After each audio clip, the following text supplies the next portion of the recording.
बंधु, कितनी खुशी है हम सबके लिए ही नहीं, समस्त नगर वासियों के लिए भी है कि हमारे नगर में, हमारे गांव में एक इतनी अच्छी प्रतिमाओं की विराजमान और प्रतिष्ठा हो रही है। बंधु, घर में कल्याणक का अर्थ ये होता है जो तीर्थंकर घर में आते हैं वे बहुत सारी तपस्या करके आते हैं। जैसे एक मूर्ति बनने के समय जब खदान से पत्थर की बड़ी शिला निकाली जाती है, पता है कितनी चोटें खानी पड़ती हैं उस शिला के लिए। चोटों पर चोटें, चोटों पर चोटें लगती हैं। हथौड़ी और छेनियां जब कभी आप देखोगे बनते हुए तो आपको मालूम चलेगा कि कैसे प्रतिमाओं का निर्माण होता है। एक पत्थर कितनी कितनी वे चोटों को सहन करता है और सहन करता करता चला जाता, आकार निखार ले आता है।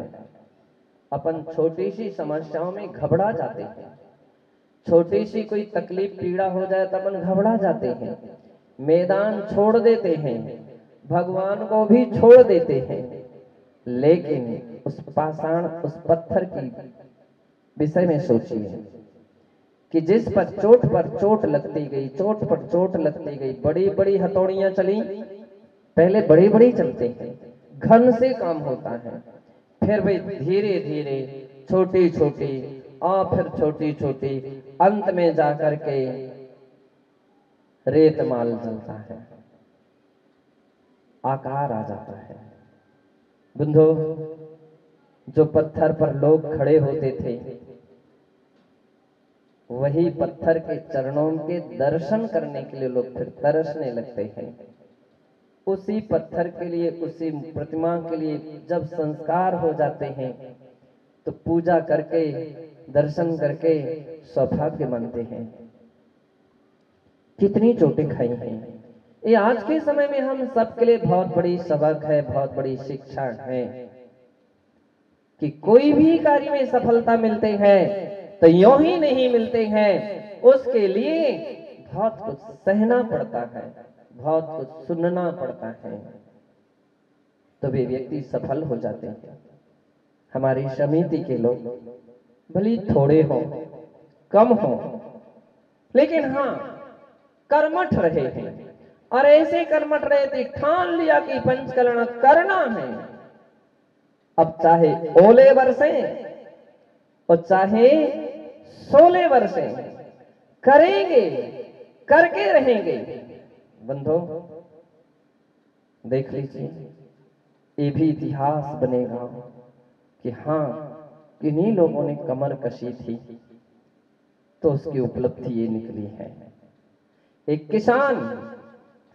किसान जब अपनी खेत में पहुंचता है, सूखी जमीन को देखता है तो कहीं उसकी परिकल्पना में आता है कि इसमें मैं खेती करूंगा, इसके लिए बखर करूंगा, जोतूंगा, इसके लिए बीज बोऊंगा, पानी दूंगा, खाद दूंगा, रक्षा करूंगा तो मुझे फसल भी मिलेगी। एक परिकल्पना पहले सोच करके चलता है। कितनी तकलीफ उसको उठानी पड़ती है। मैंने तो सबसे अधिक बरासों में ही देखा है। जब हम लोग 88-89 में आए थे, यानी आज से 30 वर्ष करीब पूर्व, तो 10-12 दिन यहां रुके थे। पूरी ग्रामीण जनता अपनी उसी पद्धति से आकर के बैठ जाती थी। रोज रोज शाम को तो हमारा मौन रहता था, लेकिन लोग सेवा करने वाले पूरी अपनी चर्चा सुनाते थे। कोई खेती की, कोई अपने यहाँ की, विशेष करके खेती की ज्यादा चर्चा होती थी, खेती की चर्चा होती थी। मैं सब सुनता था। आज दिन भर लग गया, आज रात भर लग गई, आज जाना पड़ा, बैल गुम गया, खोजने के लिए निकले, ऐसा हुआ वैसा हुआ, काफी चर्चा सुनते थे। मैं सोचता था कि किसान के लिए कितनी मेहनत करनी पड़ती है। ध्यान रखो, जय जवान और ऐसे ही नहीं हो गए जय किसान। उसकी मेहनत देखो, ठंडी में ठंडी नहीं देखते हैं, गर्मी में गर्मी नहीं देखते हैं, कांटे। आप तो एक ही दिन आते हैं और कहने अरे कांटे हैं यहाँ पर, और उनका पूरा जीवन व्यतीत होता उन कांटों में। बंधो, तब कहीं उनके हाथ में फसल आती है, तब कहीं खुशी आती है। यह संकेत है कि बिना कष्ट के उपलब्धि नहीं मिलती है। इंग्लिश में एक वाक्य कहा गया है कि नो पेन नो गेन। बिना कष्ट के सुख नहीं मिलता है। अगर सुख चाहिए है, उपलब्धि चाहिए है, तो कष्ट की ओर मुख मत मोड़ो, सामना कीजिए, तुम्हें उपलब्धि मिलेगी, तुम्हें उपलब्धि मिलेगी। अगर आपने पीठ कर ली, आपको याद है कि जब कोई जवान देश की सरहद पर खड़ा होता है और उसके लिए गोली लगती है, और गोली दो जगह लगती है, एक वो जवान है जिसकी छाती में गोली लगी है, एक वो जवान है जिसकी पीठ में गोली लगी है। वीर चक्र किसको मिलेगा? बतलाओ सही। हमारे जवान लोग बैठे हैं, जिसने छाती की गोली सहन की है उसके लिए वीर चक्र मिलता है, अशोक चक्र मिलता है, और भी ऐसा सम्मान मिलता है, राष्ट्रपति पदक मिलता है, और अपने उस जवान पर गौरव प्रकट करता है कि हमारा देश का एक ऐसा जवान है। सोच लीजिए, वीर चक्र ऐसा ही नहीं मिला, उसके लिए बहुत कुछ सहन करना पड़ा है, बहुत कुछ सहन करना पड़ा, तो कहीं वीर चक्र, कहीं अशोक चक्र आदि मिलते हैं। तात्पर्य यह है कि कष्ट से कभी मुख नहीं मोड़िए, तकलीफ से कभी मुख मत मोड़िए। तकलीफ बहुत सारी सफलताओं को लेकर के आपके द्वार पर आकर के खड़ी होती है,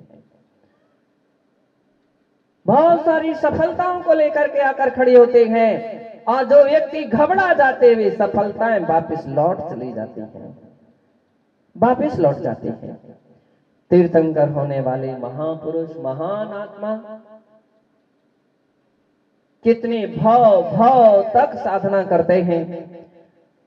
भगवान महावीर स्वामी, भगवान पारसनाथ, भगवान आदिनाथ आदि के विषय में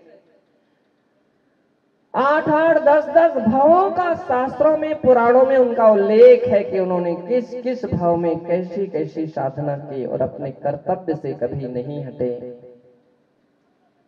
अपने कर्तव्य से विचलित नहीं हुए, अपनी साधना से विचलित नहीं हुए, अपने नियम व्रत संयम से विचलित नहीं हुए। तो बंधो, एक दिन वो आ गया कि तीर्थंकर प्रकृति का बंध का समय आ गया। शास्त्र कहते हैं तीर्थंकर प्रकृति का बंध मालूम किसको होता है? जो 16 कारण भावना भाते हैं। आप 16 कारण पर्व के अवसर पर कुछ पंक्तियां रोज पूजन में पढ़ते हैं। दरस विशुद्ध भावना भाए, सो तीर्थंकर पदवी पाए, परम गुरु होय, जय जय नाथ परम गुरु होय। दरस विशुद्धि आदि 16 प्रकार की भावनाओं को भाने वाला व्यक्ति तीर्थंकर होता है। षटखंडागम जैन वेद कहे जाते हैं, ग्रंथाधिराज कहे जाते हैं। लगभग 2000 से अधिक पुराने वर्ष के वे ग्रंथ, उनमें कारिका आती है, टीकाकार भी आचार्य वीरसेन महाराज उसमें लिखते हैं 16 कारण भावना में एक एक भावना में तीर्थंकर बंद कराने की शक्ति और सामर्थ्य है। एक एक भावना में आवश्यक ही नहीं कि 16 की ही 16 होना चाहिए, कोई ना कोई एक भावना अंत में जाकर के प्रभावित होती है। और बंधु, तीर्थंकर प्रकृति का बंध होता है, दर्शन विशुद्धि प्रधान होती है, प्रमुख होते हैं। आचार्य अकलंक देव हुए और आचार्य विद्यानंदी प्राचीन आचार्य जो हुए, जिन्होंने श्लोक वार्तिक लिखा। बंधो, श्लोक वार्तिक में तो वे कहते हैं, प्रश्न किया गया कि 16 कारण भावनाओं को भाते समय परिणामों की क्या दशा होती है, कैसे परिणति होती है, कैसे भाव होते हैं, कैसे परिणाम होते हैं। हालांकि किसी के परिणामों के विषय में बतलाना बहुत कठिन है, किसी के भावों के विषय में बतलाना बहुत कठिन है, लेकिन आचार्य महाराज ने वहां भावों की भी बात कही। उन्होंने कहा, संक्लिष्टतम दया के भाव उनके होते हैं। इतनी दया, इतनी करुणा से भीग जाते, इतने भीग जाते हैं कि उनकी धारणा, उनकी भावना ये होती है, यदि मेरा वश चले तो मैं संसार के सारे प्राणियों के कष्ट को दूर कर दूं, हर व्यक्ति की गरीबी दूर कर दूं, हर व्यक्ति की तकलीफ दूर कर दूं। ऐसे भाव उत्पन्न होने लगते हैं। आप तो केवल अपना ही सोचते हो, मेरे कष्ट कैसे दूर हो, और वे कहते हैं मैं जगत के हर प्राणी के कष्ट को दूर कर दूं। ऐसे भाव उत्पन्न होने लगते हैं, ऐसी विशुद्धि, ऐसी निर्मल परिणति होती है। तब कहीं बंधु तीर्थंकर प्रकृति का बंध होता है। हर प्राणी के लिए सुख से भरपूर कर दूं, सबके लिए स्वर्ग ही नहीं मोक्ष तक लेकर के ले जाऊं, वहां पर स्थापित कर दूं, ऐसे भाव उत्पन्न होते हैं। तब कहीं तीर्थंकर प्रकृति का बंध होता है। केवली द्विक के पाद मूल में तीर्थंकर प्रकृति का बंध होता है। धन्य है वे महापुरुष, धन्य उनकी परिणाम, धन्य उनके विचार।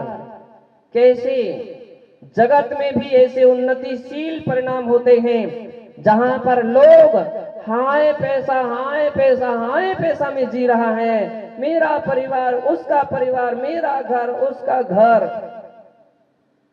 उनके अंदर में मेरा तेरे के भाव ही नहीं आते, मेरा परायापन कुछ होता ही नहीं है।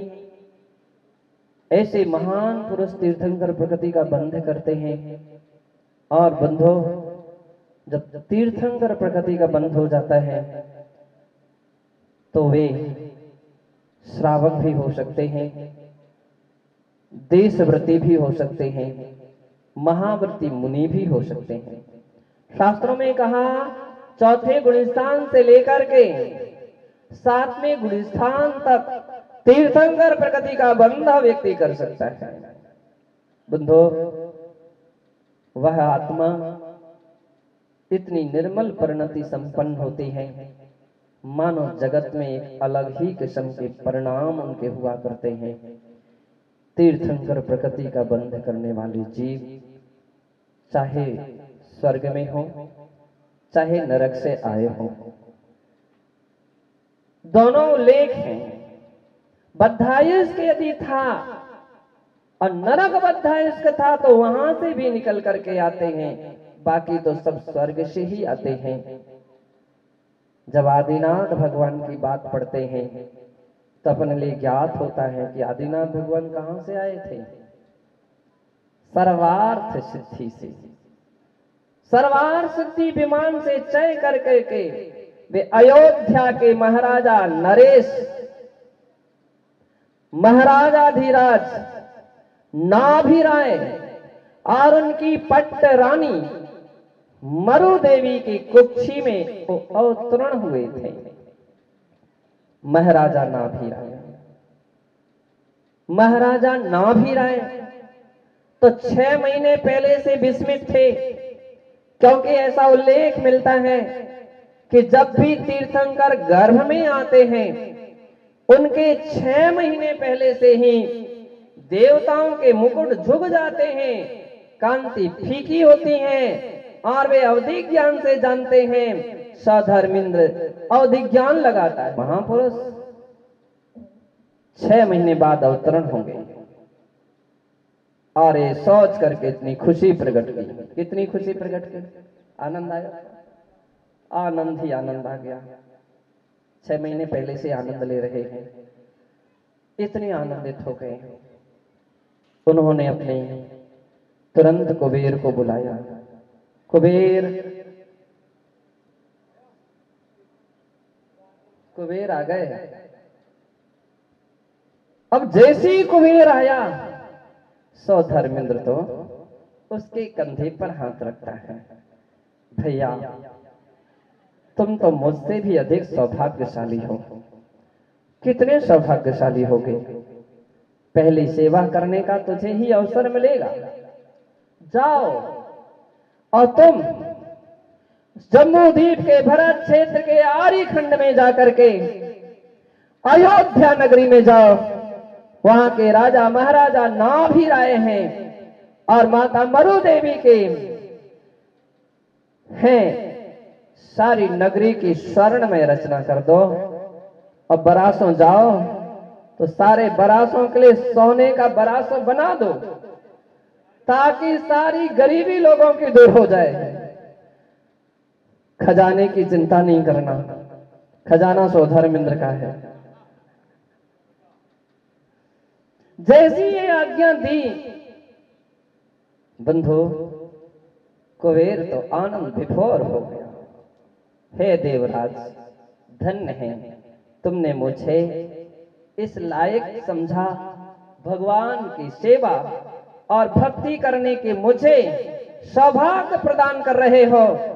दुनिया के लोग दुनिया की सेवा करके खुशी मनाते हैं, मैं भगवान की सेवा करके खुशी मनाऊंगा। बंधु, कुबेर तुरंत ही अयोध्या नगरी में आ गया। कहां गया? अयोध्या नगरी। कहां है अयोध्या नगरी? रतनलाल जी, कहां है वो अयोध्या नगरी?